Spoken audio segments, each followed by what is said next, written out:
और anyone who is wishing कि भाई इंडिया को इजराइल की तरह होना चाहिए, be careful what you wish for. Kashmir में ब्रूटल टेररिस्ट अटैक के बाद जिसको जितना कंडेम किया जाए वो कम है, उसके बाद बहुत लोगों का कुछ ऐसा कहना है, इंडिया को अटैक कर देना चाहिए जैसे इजराइल ने किया था। इजराइल के साथ कंपेयर कर रहे हैं इंडिया को, इंडियन आर्मी को। इजराइल इंडिया नहीं है और ना ही इंडियन आर्मी आईडीएफ है। इजराइल एक ऑक्यूपायर है, एक कॉलोनाइजर है। इंडिया बिल्कुल भी ऐसा नहीं। नो मैटर इंटरनेशनल मीडिया जो भी कहे, कश्मीर ऑक्यूपाइड नहीं है, हम ऑक्यूपायर्स नहीं हैं और ना ही हम ऑक्यूपायर्स की तरह बिहेव करेंगे। कितनी international bodies such as ICJ, United Nations और एमनेस्टी इंटरनेशनल ये कह चुकी हैं कि इजराइल एक ऑक्यूपायर देश है, एक कॉलोनाइजर है। इजराइल की army constant human rights violation करता है अगेंस्ट पैलेस्टीनियंस जो वहां पे रहते हैं। इजरायली आर्मी मेंटेन करती है चेक पॉइंट, रोड ब्लॉक्स और वहां पे ऐसी सड़कें भी हैं जहां पैलेस्टीनियंस को तो अलाउड भी नहीं है जाना। आर्मी किसी को कभी भी रोक सकती है जब उसका मन चाहे। इनफैक्ट उन्होंने इस तरीके से तो लोगों को सफोकेट ही कर दिया है, लोग अपनी रोजमर्रा की जिंदगी नहीं जी पाते। बहुत सारे फार्मर्स को तो उनके फार्म्स का ही एक्सेस डिनाई कर देते हैं। तो भाई लोग जिए कैसे? पूरा सिस्टम ही उनका ऐसे डिजाइंड है कि वहां के लोगों को परेशान करें और वहां की इकोनॉमी को क्रिपल करें। इजराइल की आर्मी और वहां के सेटलर्स किसी को कभी भी कैसे भी करके मार देती है, बस मजे लेने के लिए ही। और ये सब 7 अक्टूबर 2023 के बहुत पहले से ही चल रहा था। मतलब किसी को अगर स्कूल तक पहुंचना हो, अपने काम पर पहुंचना हो, तो वो भी एक कांस्टेंट स्ट्रगल ही है। इजरायली आर्मी का काम ही है कि वो पैलेस्टीनियंस का जीना हराम कर दें। यहाँ तक कि बेचारे पैलेस्टीनियंस को तो पानी तक का भी एक्सेस नहीं मिल पाता बहुत बार। कहीं भी किसी को भी अरेस्ट कर लिया जाता है, डिटेन कर लिया जाता है और उनके साथ अनफेयर ट्रायल्स होते हैं जो होते हैं इजरायली कोर्ट में, हिब्रू लैंग्वेज में। और बेचारे बच्चे जिनके साथ ना उनके माँ बाप होते हैं, ना लॉयर होते हैं, और ऐसी भाषा में ट्रायल किया जाता है जो उनको आती भी नहीं है। ये एक और क्लिप सुन लीजिए एक एक्स इजरायली सोल्जर की, जो बताते हैं कि वहाँ पे एक्चुअली सिस्टम कैसे चलता है। More than everything else, you're inside Palestinian homes. Almost every night we did an operation that is called the straw window. Straw window is when you take a private Palestinian house and turn it into a military post. It means that you have to storm the house in the middle of the night, drag all of the family members from their beds, and put them in one room so they won't bother us. And then we put our sniping rifles, and me as the spotter of the team, I would put my thermal camera in one of the rooms. Then we start scanning the city. And during that time, if one of the family members wants to eat, to drink, to take medicine, to go to the bathroom, they need authorization from us. Because it's our house, it's not their house anymore. सुना आपने वो क्या कह रहे हैं? वो basically कह रहे हैं कि भाई सोल्जर्स की मर्जी है, वो कभी भी जाके किसी के भी पैलेस्टीनियन के घर को एक आर्मी बेस बना लेती हैं, लोगों को इकट्ठा कर देते हैं एक ही कमरे में।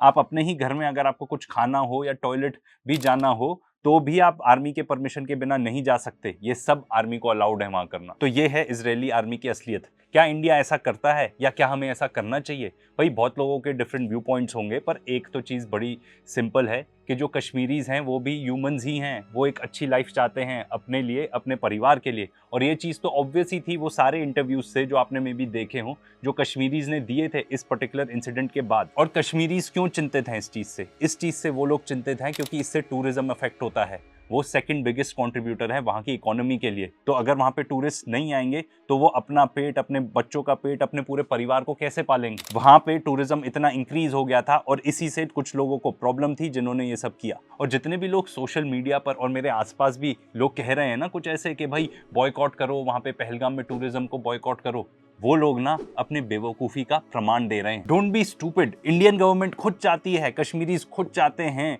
कि वहाँ पे टूरिज्म बढ़े और आप लोगों को डिस्करेज कर रहे हो वहाँ जाने से। ठीक है, सबको अपना देखना चाहिए कि भाई they should go when things are safe, but please इस टाइप के ना कैंपेन मत चलाओ सोशल मीडिया पे। और कुछ लोग जो मुझसे सहमत ना हो, मैं उनको इनकरेज करूंगा कि आप प्लीज़ ये वाली पर्टिकुलर डॉक्यूमेंट्री भी देखिए। ये बताता है कि कैसे कश्मीरीज अपने आप के लिए भी अच्छी लाइफ ही चाहते हैं। कश्मीर के लोग भी जानते हैं कि टूरिज्म से उनकी इकोनॉमी को बूस्ट मिलता है, उससे अपनी वो लाइफ सुधार सकते हैं। और इंडियन गवर्नमेंट भी ये चाहती है कि वहाँ पे लोग टूरिस्ट जाएं। इसलिए आप लोग प्लीज़ इस चीज़ में ना अपनी टांग मत अड़ाओ। वैसे जो हमारा मेन टॉपिक था उससे थोड़े डाइग्रेस हो गए, पर जो इजरायली आर्मी है, जो इजराइल है, वो बिल्कुल ह्यूमन राइट्स की तो रिस्पेक्ट ही नहीं करता। प्लीज़ आप में से जितने भी लोग ऐसा सोच रहे हो, कह रहे हो कि भाई इंडिया को इजराइल की तरह बिहेव करना चाहिए, आपको क्लियरली इजराइल की असलियत नहीं पता है।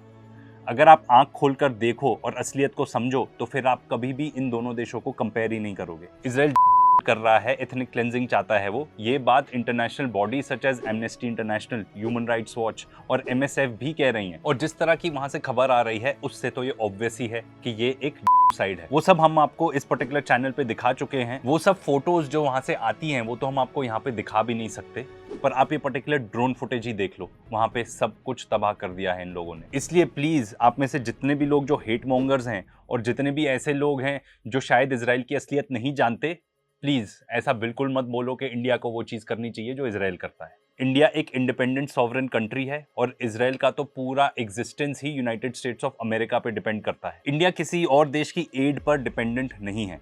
इजराइल की अगर आप बात करो तो 1946 से वो $310 बिलियन ले चुका है as aid from United States of America, और ये मोस्टली मिलिट्री एड ही थी। अक्टूबर 2023 से सितंबर 2024 तक यूएस ने पता है कितने पैसे खर्च किए हैं इजराइल की मिलिट्री ऑपरेशंस में और या यूएस ऑपरेशंस में जो उन्होंने कैरी आउट किए इजराइल को हेल्प करने के लिए? $22.76 बिलियन। और ये पता है इजराइल के एक साल के डिफेंस बजट का 80% है। और जहां तक मैं जानता हूं इंडिया किसी भी और देश पे डिपेंडेंट नहीं है पर्टिकुलर अपने सर्वाइवल के लिए। इंडिया में किसी पर्टिकुलर और देश के कोई मिलिट्री बेसिस भी नहीं है। Israeli army is the most criminal army in the world. और ये पता है किसने बताया है? ये बताया है एक UN इन्वेस्टिगेटर क्रिस सेडोटी ने, जो कि खुद एक क्रिमिनल लॉयर है। You mentioned the Israeli army is the most moral army in the world. I mean, this is something that is said repeatedly by the current Prime Minister of Israel, Netanyahu. Now, I don't have the expertise and I don't have the authority to make assessments of morality. Netanyahu may, but I don't. So, I don't know whether it's one of the most moral armies in the world or not. But what I do have expertise in and what I do have authority to do is make assessments of criminal conduct. And we've done that in relation to the recent events, and you can see that in the report. And the only conclusion you can draw is that the Israeli army is one of the most criminal armies in the world. But I'll leave morality to Netanyahu to determine. IDF के तो crimes गिनाने लग जाएं तो यहाँ पे तो एक पूरी डॉक्यूमेंट्री ही बन जाएगी। पर आपको कुछ कुछ थोड़ी चीज़ें बता देते हैं। वहाँ पे ये लोग जाके हॉस्पिटल्स को कैप्चर कर लेते हैं। एक पर्टिकुलर वॉर जोन में जहाँ इतने लोग मर रहे हैं लेफ्ट राइट एंड सेंटर, ये जाके हॉस्पिटल इसलिए कैप्चर कर लेते हैं ताकि वहाँ की मेडिकल फैसिलिटीज़ डिस्ट्रॉय कर सकें और ताकि किसी का इलाज ही ना हो पाए। गाजा में इजरायली मिलिट्री ने वाटर, इलेक्ट्रिसिटी, फूड सब कुछ एकदम कट ऑफ कर दिया ताकि लोग वहाँ पे भूख से मरे। और आपने रिसेंटली सुना ही होगा कि कैसे इजराइल टारगेट करता है प्रेस वालों को, और रिसेंटली उन्होंने एक एम्बुश सेट किया था, एक पूरा सेटअप किया था कि कैसे जब वहाँ पे मेडिकल वर्कर्स आएंगे उनको कैसे शूट किया जाएगा। एंड हो सकता है आप में से कुछ लोग आर्ग्यू करो कि भाई कुछ क्राइम्स वहाँ पे भी कमिट हुए हैं कश्मीर में। कोई इस चीज़ को नहीं डिनाई कर रहा कि भाई हर पर्टिकुलर सोसाइटी में, हर पर्टिकुलर ऑर्गेनाइजेशन में बैड एलिमेंट्स होते हैं, पर this is nothing compared to Israel. वहाँ पे तो एक ऑर्गेनाइज स्ट्रक्चर ही है ये सब करने के लिए। वहाँ की आर्मी को सिखाया जाता है कि कैसे आप ऑर्गेनाइज तरीके से लोगों का रेप करोगे, फोड़ फाड़ी करोगे, डिस्ट्रक्शन करोगे। इजरायली आर्मी बच्चों को भी मारती है, उनको चुन चुन कर मारती है, और इसके तो इतने सारे सबूत हैं। और इस पर्टिकुलर टॉपिक के बारे में बात करना इतना ज़्यादा मुश्किल है कि हम वो फिर से तो नहीं कर सकते। हमने एक पर्टिकुलर वीडियो बनाई है इस टॉपिक पर, आप उसको ज़रूर चेकआउट करिएगा, तब आपको असलियत समझ में आएगी। इजरायली आर्मी इतनी सेडिस्ट है कि वो वॉर क्राइम्स खुद कमिट करते हैं और खुद वीडियो बनाते हैं उसके बारे में और सोशल मीडिया पर पोस्ट भी करते हैं। उनको इस चीज़ों में मज़ा आता है।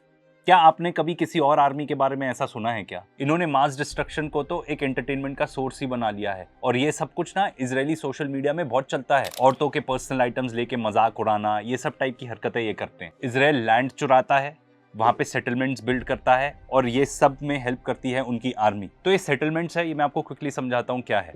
पैलेस्टीन में दो पर्टिकुलर पार्ट्स हैं, एक गाजा जिसके बारे में आप पर्टिकुलर जानते हो क्योंकि जो एट्रोसिटीज़ हो रही हैं मेजरली वहीं पे कमिट हो रही हैं, और दूसरा है वेस्ट बैंक। वेस्ट बैंक में पैलेस्टीनियंस रहते हैं, पर ये लोग वहाँ पे जो इजरायली सेटलर्स हैं जिसको सपोर्ट करती है इजराइल की आर्मी, और वहाँ की गवर्नमेंट खुद उनको ग्रांट्स देती है, और ये सब पूरा पैसा आता है यूनाइटेड स्टेट्स ऑफ अमेरिका से। ये लोग जाके लोगों को बेघर करते हैं, वहाँ पे उनकी ज़मीनों पर अपने घर बनाते हैं इल्लीगली। ये सब इल्लीगल होता है अकॉर्डिंग टू इंटरनेशनल लॉ। वहाँ पे जो फार्म्स हैं, जिस भी चीज़ से लोग अपनी लाइवलीहुड कमाते हैं, पैसे कमाते हैं, वहाँ से उन सबको बेघर करके खुद कब्जा लेते हैं। ये पर्टिकुलर काम करते हैं इजराइल के सेटलर्स। तो पहले चालू होता है एक छोटे आउटपोस्ट से, फिर बढ़ जाता है एकदम छोटा सा, आप मान के चलो हल्की सी सेटलमेंट, और अब तो धीरे धीरे करके उन्होंने पूरे वहाँ पे शहर बना लिए हैं जहाँ पे यूनिवर्सिटीज़ हैं, वहाँ पे फैक्ट्रीज हैं। ये काम करती है इजराइल की गवर्नमेंट और वहाँ की आर्मी उनको पूरा हेल्प करती है ये सब करने में। जो इजरायली सोसाइटी है वो मर्डर में बिलीव करती है, इंडियन सोसाइटी ऐसी नहीं है। You gave me a button to just erase Gaza. Every single living being in Gaza would no longer be living tomorrow. I would press it in a second. That's just, I think most Israelis If probably that's the agree. choice, yeah. Yeah. Mm-hmm. No, even if it's not like right now, Yeah, no. I would press it right now. Yeah, same with the territories. Give me that button and press it right now. There you go. And I think most Israelis would. Yeah. Most Jewish They wouldn't. Israelis. They wouldn't post. They wouldn't talk about it like I am. They wouldn't post. They wouldn't say I pressed it, but they would press it. Right? Like if they were in a Yeah. closet alone, they would. They wouldn't even hesitate. Someone came to them and Hadar said, "No one will know. You press this, all the Palestinians are gone." You'd be like, "Fucking hey, is there another one?" ये है आपके लिए Israeli society. अब मुझे और कुछ कहने की ज़रूरत है क्या? और जहाँ सोसाइटी की बात हो रही है तो ये सोसाइटी कैसे नेता लोग को चूज़ करती है ये भी जानना ज़रूरी है। फॉर एग्जांपल आप ये देख लो, वहाँ की एक मिनिस्टर कह रही है we are proud of ruins of Gaza, और वहाँ के जो फाइनेंस मिनिस्टर हैं वो खुद ही कह रहे हैं कि भाई इन 20 लाख लोगों को तो हमको भुखमरी से मार देना चाहिए। Indian civilisation one of the oldest है और इजराइल एक लैंड ऑफ इमिग्रेंट्स है। वो क्लेम करते हैं कि ये ज़मीन उनकी थी 2000-3000 साल पहले और बीच में क्या हुआ उसको इग्नोर ही कर देते हैं। ये पर्टिकुलर सोर्स ही देख लीजिए, ये तो एक जूइश वर्चुअल लाइब्रेरी से है। इसमें टर्म पैलेस्टीन कितनी बार यूज़ किया गया है, मतलब वहाँ पैलेस्टीन था ना। हमको हमारी ज़मीन पर हक जमाने के लिए किसी को भी इतनी कहानी बताने की ज़रूरत नहीं पड़ती कि 2000 साल पहले ऐसा था, 3000 साल पहले ऐसा था। एक सच्चे इंसान को ना किसी कहानी बताने की ज़रूरत नहीं पड़ती। जो झूठा इंसान होता है उसको पूरा कवर अप करने के लिए ये बताओ वो बताओ, पूरा एक स्टोरी बनानी पड़ती है। इंडिया सेक्युलर है, इजराइल एक सेक्युलर कंट्री नहीं है। इंडिया का एक कॉन्स्टिट्यूशन है और इजराइल का तो कॉन्स्टिट्यूशन भी नहीं है। जी हाँ, आप में से बहुत लोग सरप्राइज हो गए कि कैसे देश का कॉन्स्टिट्यूशन नहीं है।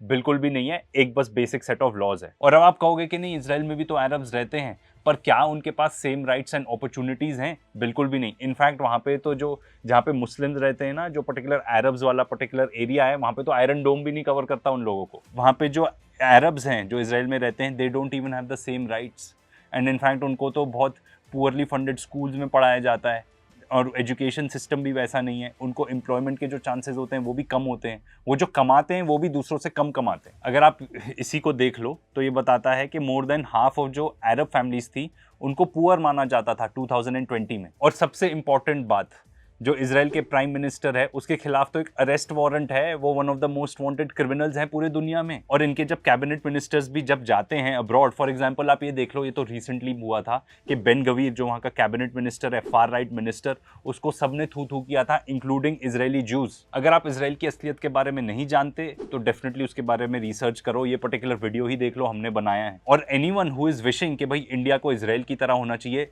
Be careful what you wish for. आंखें खोलो, रियलिटी समझो। इजराइल वो नहीं है जो आपको हॉलीवुड मूवीज में बताया जाता है या जो वेस्टर्न मीडिया आपको बताती है। और मैं ये पूछता हूँ आपसे कि इजराइल ने जो तबाही मचाई है पिछले 2-3 सालों की ही बात कर लो, उनको क्या हासिल हो गया? इजराइल के खुद लोग जो वहाँ से भाग सकते हैं भाग रहे हैं, ठीक है ना, क्योंकि वहाँ पे बहुत लोगों के पास बाकी पासपोर्ट्स भी होते हैं दूसरे कंट्रीज़ के। वहाँ के रिजर्विस्ट भी आर्मी ज्वाइन नहीं करना चाह रहे। अगर आप इस रिपोर्ट की मानो तो ऑलमोस्ट 1 लाख इजरायलीज हैं जो ड्यूटी पे ही नहीं आए। आर्मी ने बुलाया कि आप ज्वाइन करो, आए नहीं। इन्होंने कहा कि हम तो हमास को ख़त्म कर देंगे, उसी के बहाने पूरा गाज़ा ख़त्म कर दिया, पर बदले में क्या मिला? वहाँ की मीडिया खुद ही बता रही है कि हमास ने 30,000 लोगों को रिक्रूट कर लिया है। पर अब आप पूछोगे कि भाई इंडिया को क्या करना चाहिए, इजराइल की तरह ना करे तो क्या हमको हाथ के हाथ धरे बैठा रहना चाहिए? बिल्कुल भी नहीं। इनफैक्ट इस चीज़ के बारे में हमने इस पर्टिकुलर वीडियो में बात की थी। एंड प्लीज़ मेरा आपसे एक और रिक्वेस्ट है कि ये जो पर्टिकुलर टेररिस्ट अटैक्स हुए थे, इसको आप एक कम्युनल इशू मत बनाओ। ये तो टेररिस्ट ही चाहते हैं। अगर आप ऐसा करते हो तो आप उन्हीं के ट्रैप में फंस रहे हो। एंड प्लीज मेरा एक और फाइनल रिक्वेस्ट है आपसे, डू एवरीवन अ फेवर, अपने आप को, सबको, पूरी दुनिया को और इंडिया को इजराइल से मत कंपेयर करो। इजराइल एक पराया स्टेट है जिसको आइसोलेट किया जा रहा है पूरी दुनिया में। पराया मतलब आउटकास्ट। इंडिया का मोटो है Vasudhaiva Kutumbakam, the world is one family.